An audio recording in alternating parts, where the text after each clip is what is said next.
O filho pródigo. A história que ainda está se repetindo hoje. Baseado em Lucas 15 e 11:32. Ele não esperava perdão, nem abraços, nem festa. Estava sujo, esgotado, com o peso da culpa nos ombros. Tinha decorado um pedido de desculpas simples, esperando apenas ser aceito como servo. Mas, quando ainda estava longe, o pai correu. Sim, o pai correu. Envolveu-o num abraço que o tempo não apagou. Chorou sobre seu pescoço. E o beijou, como quem recebe um filho de volta da morte. Foi um reencontro improvável, mas real. E o que parecia o fim, era apenas o novo começo. Mas como ele chegou ali? Tudo começou com um pedido ousado. Pai, dá-me a parte da herança que me cabe. Um pedido que, para os costumes da época, equivalia a dizer, prefiro sua morte à sua presença. Ainda assim, o pai dividiu os bens. Sem discutir. Sem resistir. Com a bolsa cheia e o coração vazio de gratidão, o filho partiu para longe. Para onde ninguém o conhecesse, onde poderia viver como quisesse. E ele viveu. Festas, bebidas, mulheres, exageros. Tudo o que o mundo vendia como liberdade. Mas a liberdade sem raízes logo se tornou escravidão disfarçada. Quando o dinheiro acabou, os amigos sumiram. O prazer virou desespero. Uma grande fome atingiu aquela terra, e ele, para sobreviver, aceitou trabalhar alimentando porcos, algo impensável para um judeu. Na cultura judaica, o porco é considerado um animal impuro. Segundo a lei de Moisés em Levítico capítulo 11 versículo 7, o porco era proibido para consumo e até mesmo o contato com ele tornava a pessoa ritualmente impura. Ou seja, para um judeu cuidar de porcos não era só um trabalho humilhante, era um sinal de que ele havia tocado o fundo do poço, social e espiritualmente. Na mentalidade daquela época, isso era o mais baixo que alguém poderia chegar. Era como se ele tivesse deixado de ser quem era. Faminto, desejava comer a comida dos animais. Mas nem isso lhe era dado. Foi então, ali entre o cheiro forte dos porcos e o silêncio da solidão, que ele caiu em si. Lembrou-se da casa do pai. Lembrou-se dos servos que tinham pão. E lembrou-se de quem ele era, ou, pelo menos, de quem havia sido.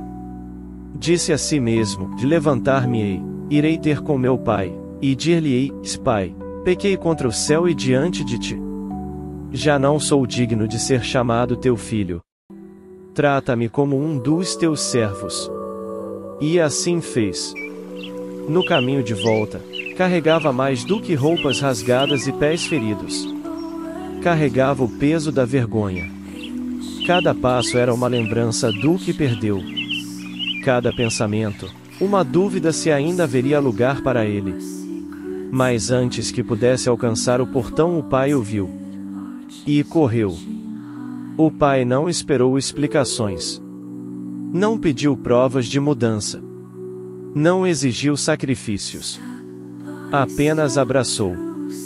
Mandou trazer vestes novas, sandálias para os pés, um anel para o dedo, sinais claros de que ele não seria um servo.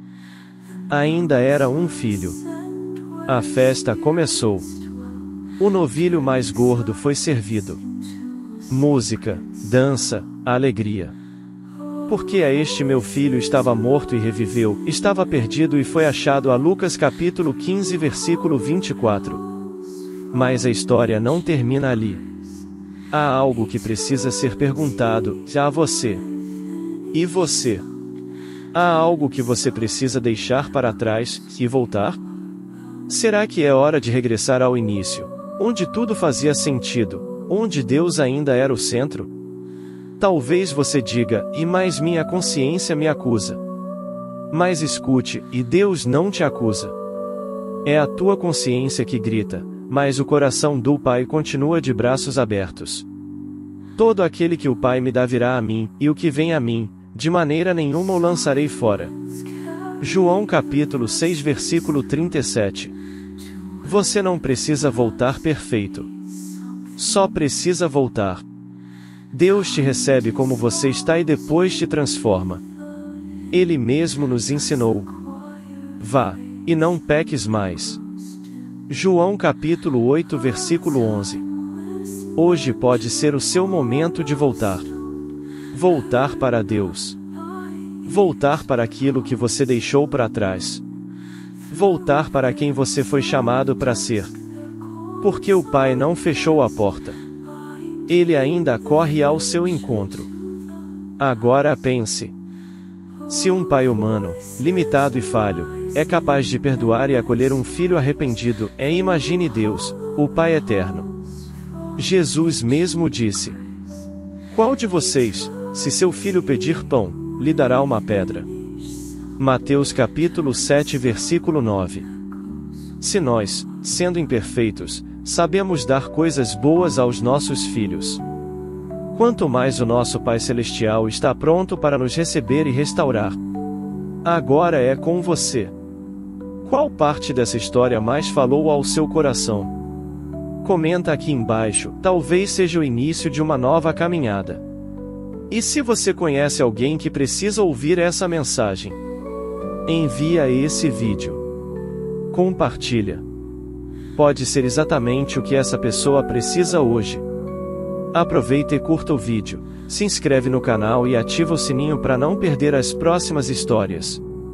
E me diz, qual história da Bíblia você gostaria de ver contada aqui? Escreve nos comentários, sua sugestão pode ser a próxima.